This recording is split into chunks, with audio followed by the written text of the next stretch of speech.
अस्सलाम वालेकुम दोस्तों। जो दोस्त बोलते हैं भाई हमने बाइक ठीक कराई है, इसकी चैन भी ठीक कराई है, चैन की लेवल भी ठीक है, व्हील की लेवल भी ठीक है, चैन सेट भी न्यू है, चैन कवर से भी नहीं खटक रहा, फिर भी बाइक में से आवाज़ आ रही है, तो उसकी क्या वजह है? छोटी सी एक पॉइंट है जो आपके साथ शेयर करने वाला हूँ, चाहे आप बाइक बनाने वाले हैं या बनवाने वाले हैं, ताकि आपको इस चीज़ का नॉलेज हो जाए किस तरह हमने मैकेनिक से काम कराना है, अगर ना भी समझ आए मैकेनिक को, या किस तरह हमने खुद करना है। तो जैसे जब मैं जाते थे 1 to 5 इतनी ज़्यादा आवाज़ नहीं थी, कम आवाज़ थी, खटक की आवाज़ नहीं रही थी। मैंने चेक किया इसको, चैन इसकी सही थी, चैन कर को इसको खटका के देखा है, चैन कर भी सही है। अगर आप इस तरीके से चैन कर खटक रहा हो, आवाज़ कर रहा हो, तो उस वीडियो का लिंक डिस्क्रिप्शन में डालूंगा, आंसर में डालूंगा किस तरह उसको ठीक करना है। जब आपको फॉल्ट का पता ना चल रहा हो दोस्तों, तो फिर आपने क्या करना है, पीछे से एक बंदा इसको ऊपर नीचे दबाएगा, इसको नीचे, ये देखें ये जो शाख है ना, इसके गोटी रबड़ है, ये देखें यहाँ से शाख हिल रही है। अब ये इसका ख़त्म हुआ पड़ा है, यहीं इसका रिप्लेसमेंट होगा और इसमें कोई मसला नहीं है। छोटे छोटे पॉइंट होते हैं जो के लिए मैकेनिक को जल्दी में कोई होता है, काम करते करते पता नहीं चलता। आपको पता होगा, आप इस तरीके से चेक करते मैकेनिक से बनवा लेंगे या खुद बना लेंगे। इसको 14 mm पानी से या गोटी से खोल लेना आपने। देखो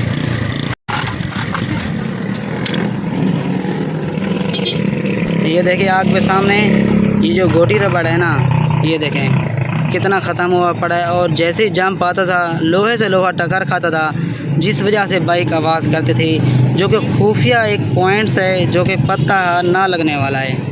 कस्टमर ने बोला अभी इसकी स्टैंड खटक रही है, इसका रबड़ का मसला है। मैंने चेक किया, रबड़ तो सही है। फिर जैसे ही चेक किया मुझे पता चल गया, तो मैंने सोचा दोस्तों के साथ शेयर करता चलूँ। अच्छा, दूसरी मेन बात, कभी कभी आप चलाते हैं बाइक में से वाइब्रेट की आवाज़ आने लगती है। आप समझ रहे थे कि मीटर में से आवाज़ आ रही है या इसकी केबल रिप्लेसमेंट होगी उसमें से आवाज़ है, लेकिन इसका मसला नहीं था।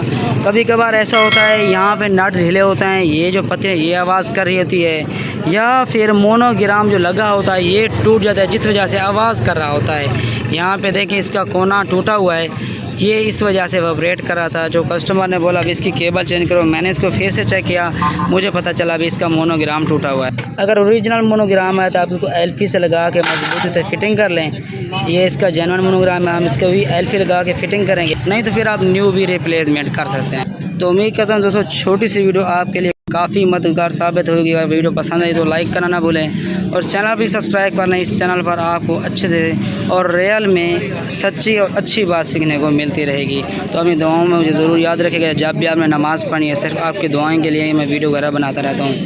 अच्छा दोस्तों, जब भी आपने गोटी रबड़ लेना है, उसमें से ये वाली गोटी आपने निकाल लेनी है, क्योंकि ये आम वाली होती है, नाकिस होती है, बहुत ही लो क्वालिटी की होती है, जिससे फिर ये जल्द ख़राब हो जाएगी। आपने सिर्फ रबड़ ही का यूज़ करना है। जो जेन्युइन गोटी होगी आपने इसी को ही यूज़ करना है, क्योंकि ये अच्छी होती है। ख़ास और रबड़ इसका ख़त्म होता है, आपने सिर्फ रबड़ ही इसका रिप्लेसमेंट करना है। पुराने न्यू वाली जो गोटी है ना, ये वाली ये निकाल लेनी है। ये देखें, लगाने का भी आसान तरीका है। पहले आपने थोड़ा सा इसको रबड़ इसके अंदर फंसाना है, फंसाने के बाद फिर आपने ये गोटी रखनी है।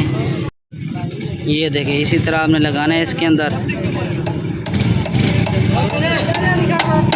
ये गोटी हमने उसकी वहीं ओरिजिनल जो इसके साथ ली थी वही वाली यूज़ किया, आपने भी इसी तरह करना है। अब इसको दोबारा हमने अपनी जगह पे लगा लेना है, नट बोल्ट लगा के। सर दोस्त मेरी शॉप का एड्रेस पूछ रहे होते हैं। मेरी शॉप का एड्रेस ज़िला डेरा गाजी खान, तहसील कोचुटा, जो मौजा विलेज है वो है गौसाबाद। अगर गूगल मैप पे भी आप सर्च करेंगे हसनैन ऑटो बाइक रिपेयरिंग, तो वहाँ पे भी आपको मेरी शॉप की लोकेशन मिल जाएगी। तो वीडियो पसंद आई तो लाइक कर दें, चैनल पर फर्स्ट बार आए तो चैनल को सब्सक्राइब कर लें। मिलते हैं अगली वीडियो में, अपनी दुआओं में मुझे याद रखिएगा। अल्लाह हाफिज़।